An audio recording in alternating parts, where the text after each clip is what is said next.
नमस्कार दोस्तों, आप सभी का ऑनलाइन प्लेटफॉर्म और चैनल में स्वागत है। अगर आप पहली बार चैनल में आए हैं तो चैनल को सब्सक्राइब जरूर कर लीजिए, क्योंकि शिक्षा संबंधी जानकारी इस वीडियो के माध्यम से आपको मिलने वाली है।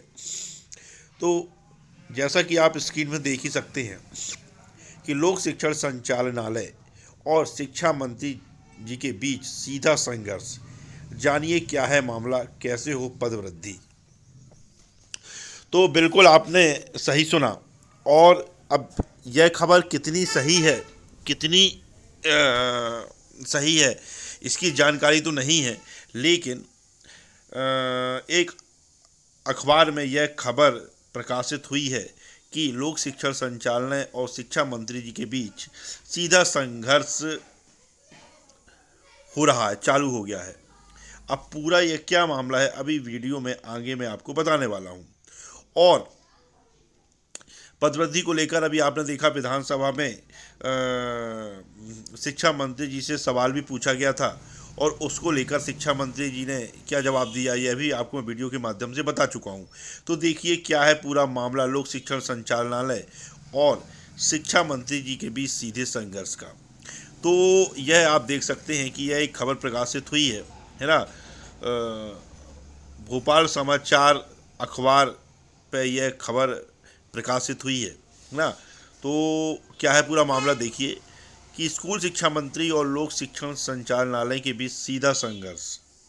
सीधा संघर्ष, अब यह कैसा संघर्ष है ये इसको आप देखिए।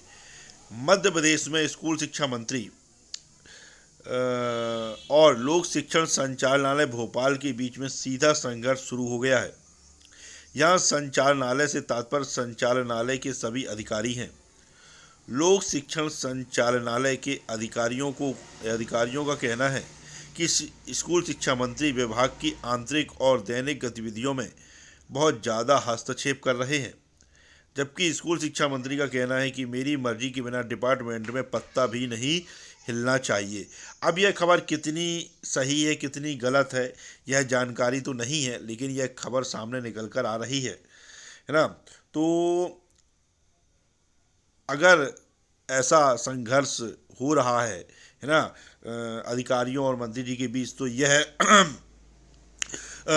शिक्षा व्यवस्था के लिए और मध्य प्रदेश की शिक्षा व्यवस्था जो कि बहुत ही खराब स्थिति में है, उसके लिए यह बहुत ही अच्छी न्यूज नहीं है, क्योंकि इसमें अच्छे से सुचारू ढंग से काम नहीं हो पाते हैं अगर संघर्ष या तनातनी किसी बातों को लेकर अगर हो रही है, तो कोई भी विभाग अच्छे से कार्य नहीं कर पाता है।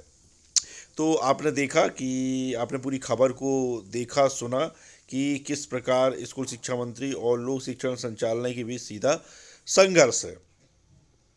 और तो अब आपने देखा होगा इसके एक दिन पहले विधानसभा में शिक्षा मंत्री जी से बहुत सवाल पूछे गए वर्ग एक चयन परीक्षा 2023 को लेकर कि कितने पद वर्ग एक की स्वीकृत हैं, है ना, कितने कार्यरत हैं, है ना, और कितने सीधी भर्ती के रिक्त पद बचे हुए हैं, और कितने अतिथि शिक्षक कार्य कर रहे हैं, और कितने पद सीधी भर्ती के बचे हुए हैं, और उनकी वैधता जो वर्ग एक चयन परीक्षा 2023 की वैधता बढ़ाई जाएगी कि नहीं, और अगर बढ़ाई जाएगी तो सेकेंड काउंसलिंग होगी कि नहीं, पद वृद्धि कितने पदों पर होगी, अगर पद वृद्धि होगी तो सेकेंड काउंसलिंग कब तक होगी।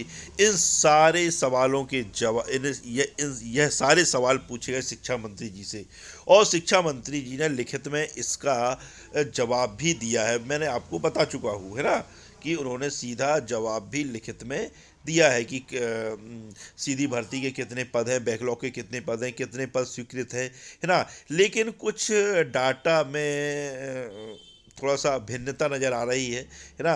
राजपत्र जो जारी हुआ है उसके अनुसार डाटा अलग है, और मंत्री जी ने जो विधानसभा में बात कही है ना, तो उस पर डाटा अलग है। तो यह डाटा की भिन्नता क्यों है यह तो अभी सामने निकल कर आपके सामने बिल्कुल आएगा कि ये डाटा की भिन्नता क्यों है। क्योंकि विधानसभा में अगर कोई व्यक्ति जवाब दे रहा है है ना। तो डाटा तो गलत नहीं होना चाहिए क्योंकि विधानसभा का रिकॉर्ड रहता है ना। तो लेकिन अभी क्या मामला है, वहाँ पे लगभग 55,000 स्वीकृत पद बताए जा रहे हैं, जिसमें से लगभग 34,000 कुछ पद भरे हुए हैं, 20,000 पद खाली हैं, है ना। और डाटा जो राजपत्र जारी हुआ है उसमें कुछ और जानकारी दी जा रही है। तो यह विसंगति क्यों आ रही है ना, इसको लेकर अभी पुख्ता कारण तो नहीं समझ में आया है, लेकिन डाटा में विसंगति तो है ना। और इसी बीच जो जवाब दिया था शिक्षा मंत्री जी ने, है ना, उसको लेकर कि भाई पद वृद्धि क्या है संभावना है, तो इसको लेकर तो उन्होंने साफ मना कर दिया, है ना। और लेकिन तो भी वर्ग एक के जो अभ्यर्थी हैं वह हार मानने वाले नहीं हैं, इसके लिए वह लगातार संघर्ष कर रहे हैं। और उनको सिर्फ पदवृद्धि की जो आस है वह रीवा जो मध्य प्रदेश के उप मुख्यमंत्री हैं, जो रीवा जिले से आते हैं, राजेंद्र शुक्ल जी, है ना, उन्होंने जो वर्ग के बेटे के अभ्यर्थी उनके पास कई बार गए और उन्होंने उनकी बातों को गंभीरता से लिया और सुना भी, और उनकी बात को अच्छे से सुना और आश्वासन भी दे रहे हैं कि उनकी पदवृद्धि वह जरूर करवाएंगे। तो जैसा कि आप स्क्रीन में देख सकते हैं कि वेटिंग अभ्यर्थी उनसे मिलने हुए गए थे और अपनी समस्या से उन्होंने अवगत कराया।